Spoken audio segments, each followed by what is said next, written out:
Chapitre 7.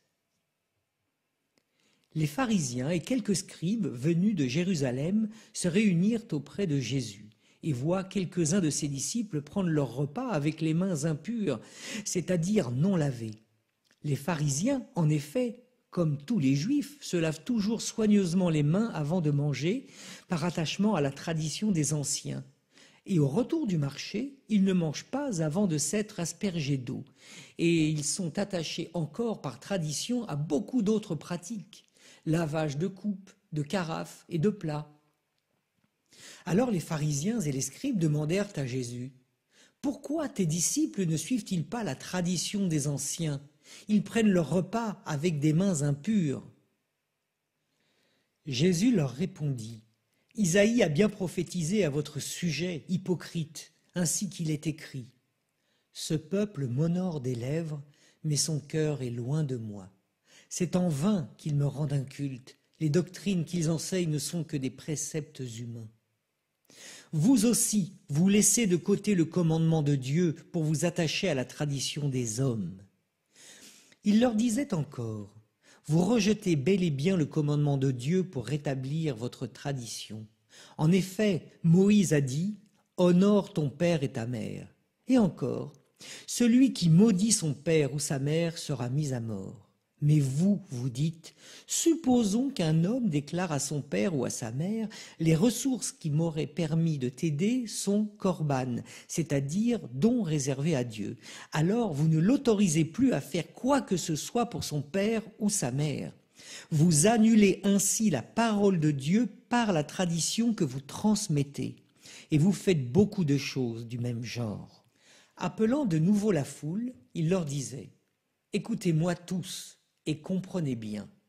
Rien de ce qui est extérieur à l'homme et qui entre en lui ne peut le rendre impur. Mais ce qui sort de l'homme, voilà ce qui rend l'homme impur. » Quand il eut quitté la foule pour rentrer à la maison, ses disciples l'interrogeaient sur cette parabole. Alors il leur dit: « Êtes-vous donc sans intelligence vous aussi ?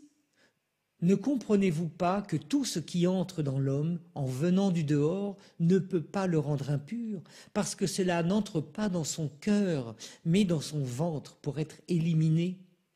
C'est ainsi que Jésus déclarait purs tous les aliments. Il leur dit encore: ce qui sort de l'homme, c'est cela qui le rend impur.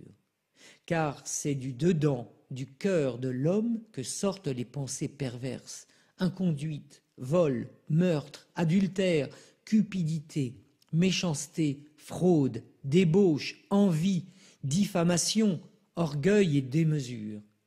Tout ce mal vient du dedans et rend l'homme impur. » En partant de là, Jésus se rendit dans le territoire de Tyr. Il était entré dans une maison et il ne voulait pas qu'on le sache. Mais il ne put rester inaperçu. Une femme entendit aussitôt parler de lui. Elle avait une petite fille possédée par un esprit impur. Elle vint se jeter à ses pieds. Cette femme était païenne, syrophénicienne de naissance, et elle lui demandait d'expulser le démon hors de sa fille. Il lui disait: « Laisse d'abord les enfants se rassasier, car il n'est pas bien de prendre le pain des enfants et de le jeter aux petits chiens. » Mais elle lui répliqua: « Seigneur, les petits chiens sous la table mangent bien les miettes des petits enfants. » Alors il lui dit: « À cause de cette parole, va, le démon est sorti de ta fille. » Elle rentra à la maison et elle trouva l'enfant étendu sur le lit. Le démon était sorti d'elle.